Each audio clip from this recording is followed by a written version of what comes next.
Hi అండి, అందరికీ నమస్కారం. వెల్కమ్ బ్యాక్ టు మన ఛానల్. ఈరోజు 5 రకాల మిల్లెట్స్తో ఎగ్ దోశ వేసి చూపిస్తానండి. ఎందుకంటే ముందు పిల్లలకి షుగర్ అలాంటివి రాకుండా ఉండాలంటే ఏ హాస్పిటల్లో చూసినా చిన్నపిల్లలకి షుగర్ అంటున్నారు. వాళ్ళకి మన పెద్దవాళ్ళకి షుగర్ బీపీ ఉన్నవాళ్ళు కంట్రోల్ చేయాలన్నవాళ్ళు కూడా ఇవి వేయాలంటే కొంచెం కష్టము, జిగురుతో ఉంటాయి కాబట్టి ఈ మిల్లెట్స్ ఇవి ఎలా కొంచెం మెలకువతోటి వేసుకుంటే బాగా వస్తాయి. వీడియోలోకి వెళ్ళి చూడండి, ఆరోగ్యకరమైన వంటలు ఉన్నాయి. నా ఛానల్ సబ్స్క్రైబ్ చేసుకోండి అండి. వీడియో నచ్చితే లైక్ చేయండి, షేర్ చేయండి, సబ్స్క్రైబ్ చేయండి. ఇవి కొంచెం జాగ్రత్తగా వేస్తే వస్తాయి. మనం ఏ పిండి కూడా ఇదే జాగ్రత్తలు తీసుకొని వేసుకుంటే వస్తాయి. మిల్లెట్స్తో రాగి అయినా జొన్న అయినా ఏమైనా. 1 కప్పు శనగలు,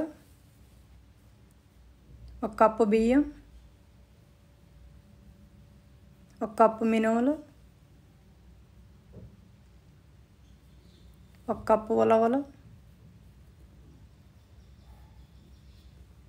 1 అర టీ స్పూన్ మెంతులు వేసుకుందాము. ఈ మెంతులు గ్యాస్ అనేది లేకుండా ఉంటుంది, మనం ఈ పప్పులతో తింటాం కాబట్టి. ఇవన్నీ ముడి వేసుకుందాము. వీటితో మామూలు దోశ వేసుకుందాము. మామూలు పిల్లలు తిన్నోళ్ళు ఎవరన్నా ఉంటే ఎగ్ దోశ కూడా వేసి చూపిస్తానండి. ఇది ఎలా తయారు చేయాలో చూపిస్తాను. ఇది చాలా రుచిగా ఉంటుంది, ఆరోగ్యానికి మంచిది. ఫస్ట్ టైం చూసేవాళ్ళు అయితే వీడియో లైక్ చేయండి, షేర్ చేయండి, సబ్స్క్రైబ్ చేసుకోండి.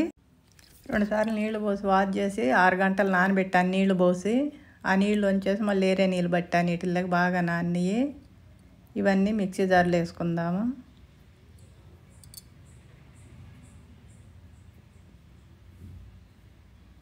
మిక్సీ జార్లో వేసి కళ్ళు ఉప్పేసి మిక్సీ పట్టుకుందాం. ఫస్ట్ నీళ్ళు పోయకుండా పట్టేసి ఒకసారి, తర్వాత కొంచెం పోసుకుంటా 2 సార్లు నీళ్ళు పోసి పట్టుకోవాలి. మెత్తగా నలిగింది. గిన్నెలో పోసుకుందాము.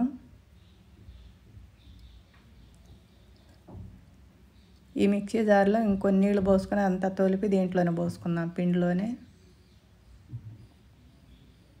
కళ్ళు ఉప్పేసి మిక్సీ పట్టాము. ఇంక జీలకర్ర వేసి కలిపి ఇంక దోశ వేసుకోవటమేను.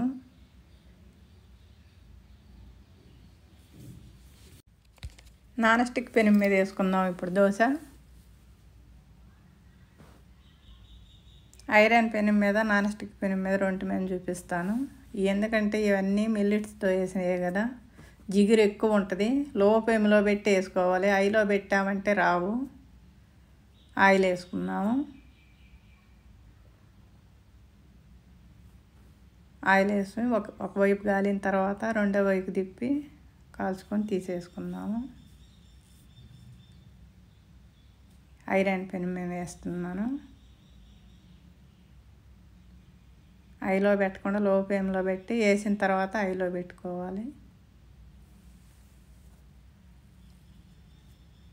హైలో పెట్టామంటే దాని వెంబటి మనకి చుట్టుకొస్తుందండి. ఇప్పుడు ఎగ్ దోశ వేసుకుందాము. లో ఫ్లేమ్లో పెట్టి వేసుకోవాలి, లేదంటే పిండి గరిటికి చుట్టుకొస్తుంది.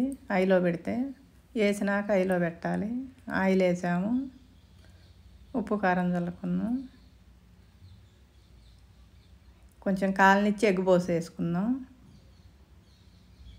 ఈ ఎగ్ పక్కే అనబోతే ఆ స్పూర్తో కొంచెం లాగితే బాగా వస్తాయి.